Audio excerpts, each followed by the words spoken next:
Hi everyone, it's Raina. So this video is if one person has their moon in Taurus and the other has their moon in Scorpio. Taurus and Scorpio are opposite signs, and they're called complementary signs because you could say they complete each other.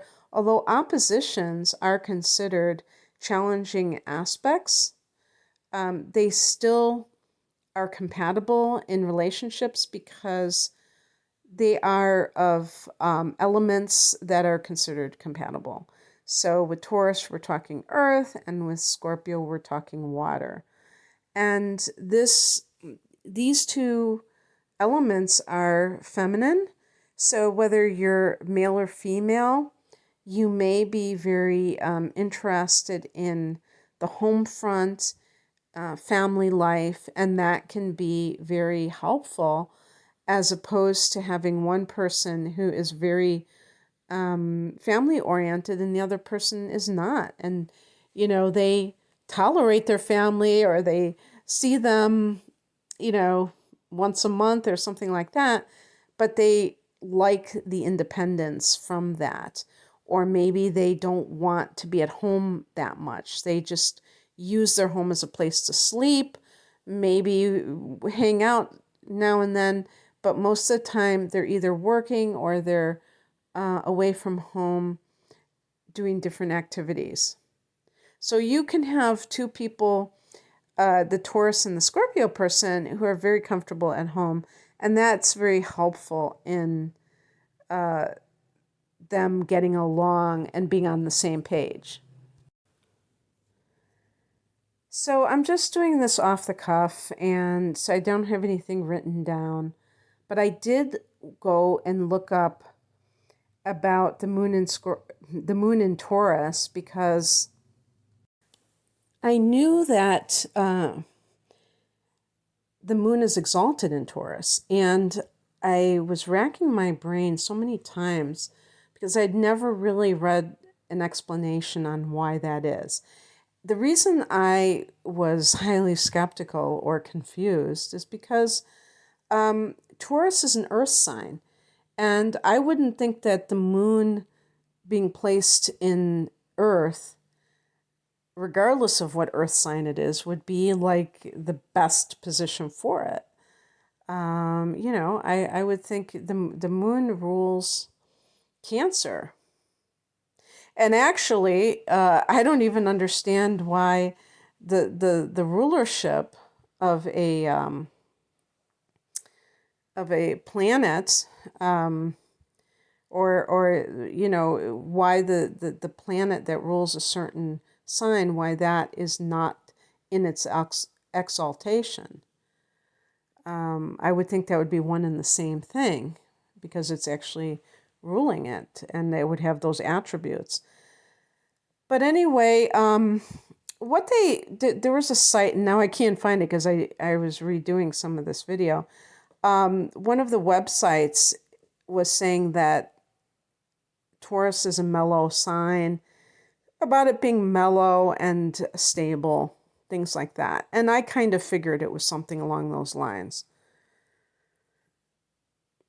And so when you have, I have the moon in Virgo, and that's another earth sign.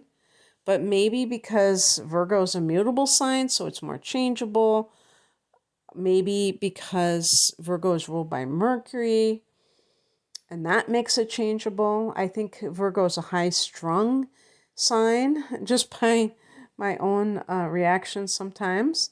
Not being hysterical, but just not being maybe as steady as Taurus. And I have Taurus rising. And your rising sign, not to mention, obviously, your sun sign, will also figure very significantly in your core personality traits. So when I'm looking at how the moon, one person's moon connects with another person's moon, obviously that's just one aspect of it. But I thought it would be fun. I'm almost doing this as a challenge to myself to see if I can compare these moon signs because I just started this series. So what I would say about, in a positive sense, about Taurus and Scorpio is that Scorpio, the moon in Scorpio is what I would call a difficult position or placement for the moon, because Scorpio is a sign, I've said it a million times, that is intense. I also use the word fierce to describe Scorpio. I can't think of any other adjectives that do it justice.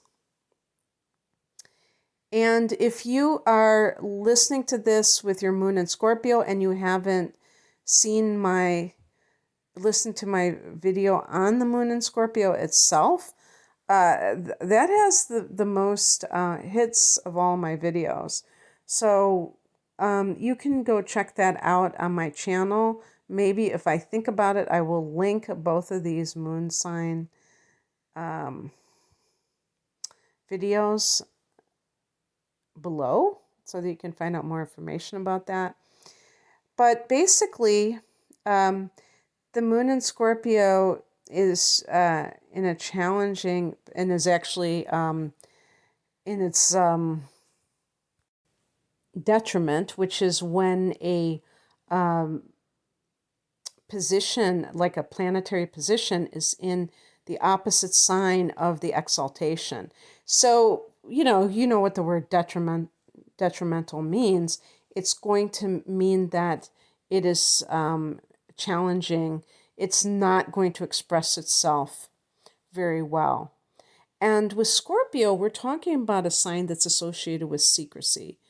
It's also associated with power, control, and unfortunately, when people feel powerless or when they seek to control, they're not doing it necessarily within themselves. They're looking to the outer world to make that happen. And that's when they meddle in other people's lives. They can be manipulative. And this is especially problematic with the moon in Scorpio because water signs are very adept at manipulation, because water is connected to emotions. So they have a high degree of emotional intelligence, but especially Scorpio, because Scorpio rules the 8th house, which is connected to psychology. And so, and I think I knew a Sun in Scorpio person who played chess competitively. And I'm talking about, like, I think professionally, and that person was is a Sun in Scorpio.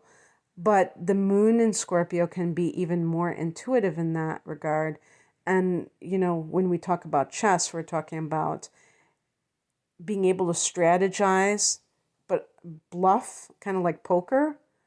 So you don't let the other person know what you're going to do and kind of plan ahead. So strategizing quite a bit in advance. And that means that you anticipate what the other person's going to do. And also having that, that's part of it. Knowing what the other person's going to do means that you're getting inside their head. So that's going to be, depending on how developed a person is, that is going to show how problematic this position is. There can be very high expressions of the moon in Scorpio, where the person knows what the lower nature is like, and they have chosen to transcend that. And they are kind of countering all of the temptations at the lower level. And it's like personal alchemy. And actually, the 8th house that Scorpio rules is connected to alchemy, or what I would call transformation, personal transformation. It's the house of magic as well. But all of these can have lower expressions and higher expressions. the higher expression is working on the self so that the person becomes more and more a person who is transforming themselves into the highest expression of themselves. And they're focusing on themselves. They're not focusing on others. So the other thing that Scorpio represents is the shadow. And for instance, right now, as I record this in 2021, until 2023, and maybe even a little bit after that, Pluto is in Capricorn. And so Pluto is one of the rulers of Scorpio along with Mars. And we're seeing in our society this dismantling of everything. And it can feel very chaotic because we don't feel like we have anything we can trust in the outer world, that everything is crumbling. That is the nature of Pluto. It's like a wrecking ball. But rather than being just a force of destruction for no reason, just being just a meaningless type of tearing down, there is a higher purpose to it, and that is to purify and to make whole. And so there's a healing element to it. And the same thing is true for the individual. With this moon position, this can be healing the emotions. So suffice it to say, if somebody has the moon in Scorpio, there is a good chance that they have been through the ringer emotionally earlier on in life. And of course, as usual, it will tend to start in childhood. The Scorpio, the 8th house in Scorpio is also the house of death. And death is the ultimate form of transformation. But this is not always physical death. When we talk about the theme of death, it can be, again, about transformation. But literal death can also be part of someone's experience who has a prominent placement in Scorpio. So the inner planets, along with the rising sign, comprise the inner points. And if any of them are in Scorpio, that can point to some metamorphosis, but also in some cases, the person has lived through the physical death of somebody close to them. And the aftermath of that can produce, it's a traumatic response, especially when the person is a minor, because they tend to have a lot less life experience, and things are sometimes distorted because of the youth, the young age of the person. And so it can lead to a tendency to fear abandonment, to not trust, because you don't, sometimes death can make someone feel like they have been abandoned, like somebody did do something to them. And this is obviously not the case. It can come about because the person didn't understand what was happening, didn't understand why something happened the way it did. And so the bottom line is that the person who is the moon in Scorpio can have trust issues, and that can certainly wreak havoc in relationships.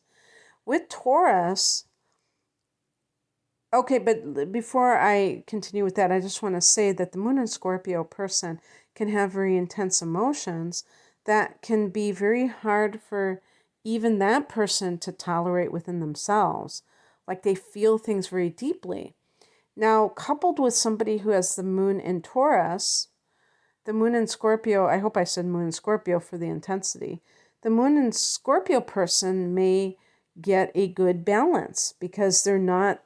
Can you imagine if you have the moon in Scorpio person with somebody who has the moon in Cancer? They could drown in each other's emotions. And they because water is subjective, both of the people can be very reactive when they are in a position of, feeling threatened, emotionally feeling hurt. Instead of trying to see the other person's point of view, they can just be self-absorbed, looking for sympathy, but not necessarily capable of giving it to the other person because they are so emotionally needy themselves. With a moon in Taurus, it can lend much needed detachment and that or stability. And especially if the moon in Scorpio person has come from an emotionally chaotic background, they may welcome somebody who's kind of like a rock, who is not going to,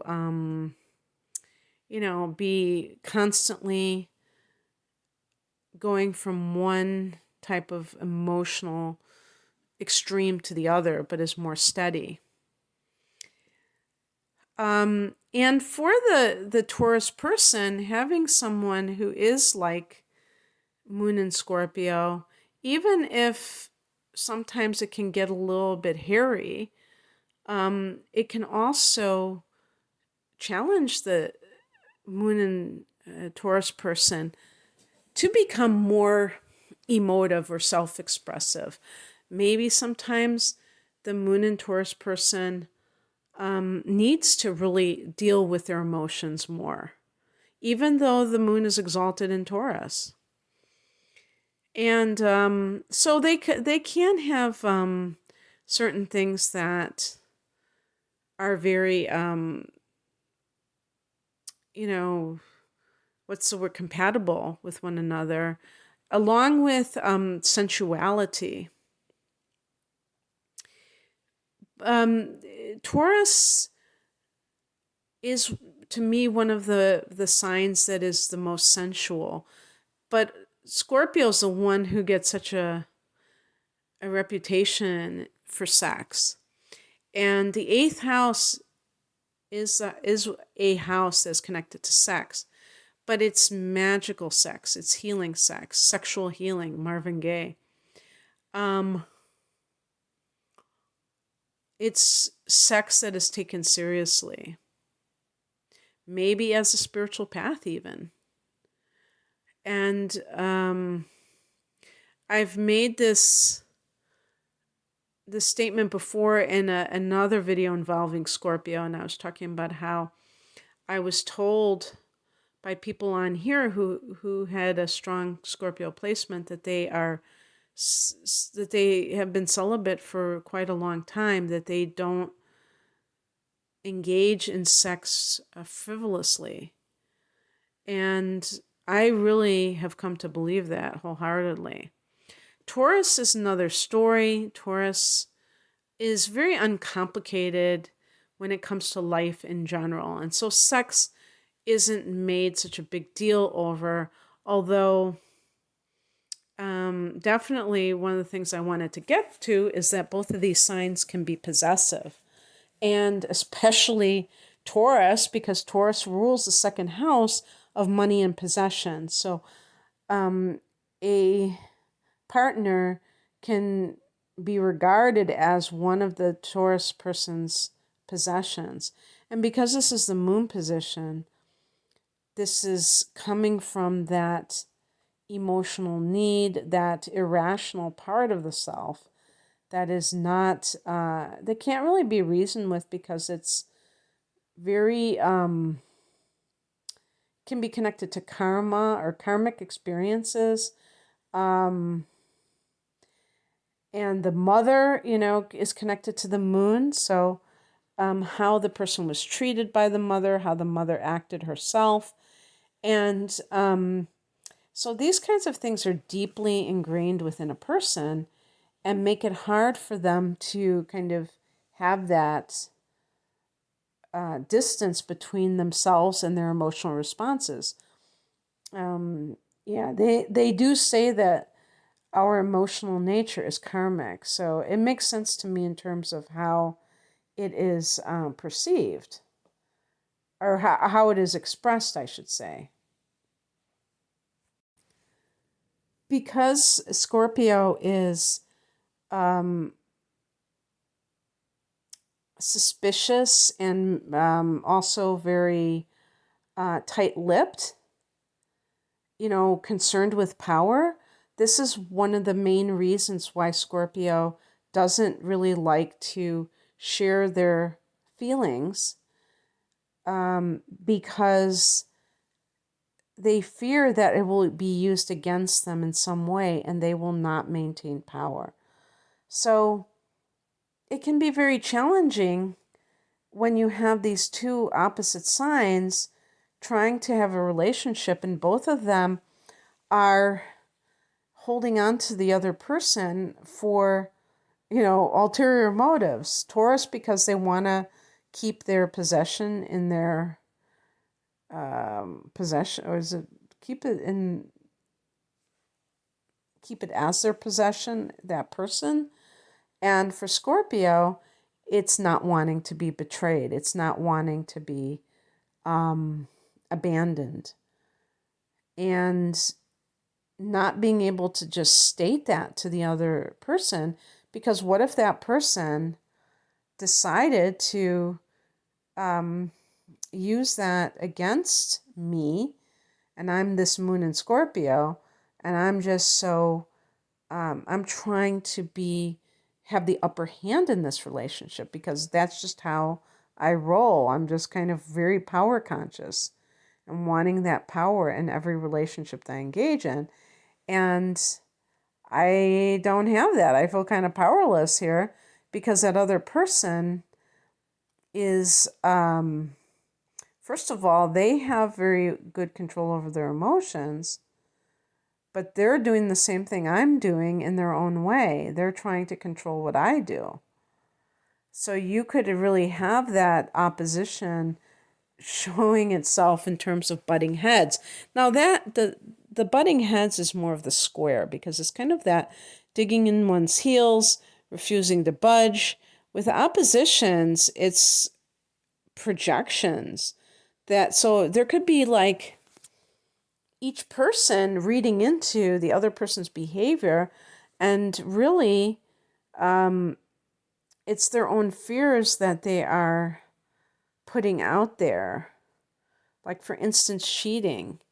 Blaming the other person of it, maybe if they have the desire to cheat. That's what happens as well, is that projections sometimes are the own person's desires or their own behavior, and they're trying to throw the other person off their trail by, being, what's that saying, a good defense is a good offense, or however that goes. The best defense is a good offense. So you are the one that is kind of doing the accusation when really you're cheating and trying to cover your tracks that way. But I think that both of these signs are pretty loyal because they are fixed signs. So I think that that's a very important point to make, is that the fixed signs, which are Taurus, Scorpio, Leo, and Aquarius, might very well, and I have seen in some cases where they are connected with loyalty, because fixed signs tend to value the tried and the true, the familiar, the constant, versus, oh, let's do this one week, that the other. They tend to like repetitive or, repeated types of activities or people or situations. Needless to say, there can be quite a lot of drama if both people are not evolved to a certain degree, because with the lower versions or the immature versions of these moon signs, there can be one of those situations where the people are always jealous arguing over, oh, you looked at her. How come he's somebody that you're friends with? How come you're friends with your ex? That kind of thing. And the more that you can be the enlightened one, the better off you'll be. Now, I will say that if you have had these kinds of conflicts with the other person, look at what your emotions or reactions have been kind of giving as a message, because you might determine whether or not it's smart to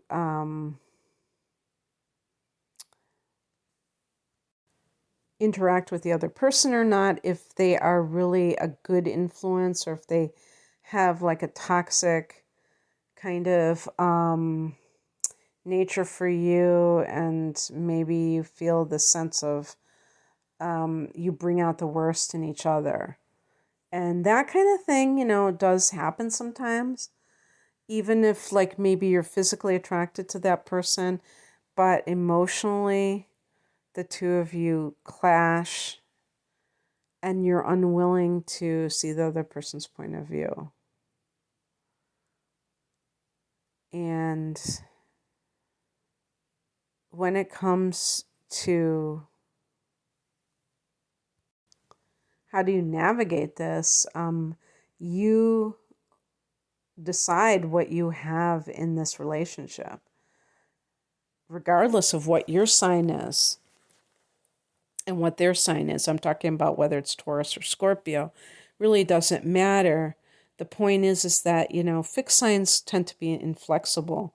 And it's very important when you're dealing with other people in relationships that you value flexibility and that you practice it all the time. That means that you don't have a point of view that is set in stone, that you're capable of having your mind changed by new information coming in, whether it's your own experiences that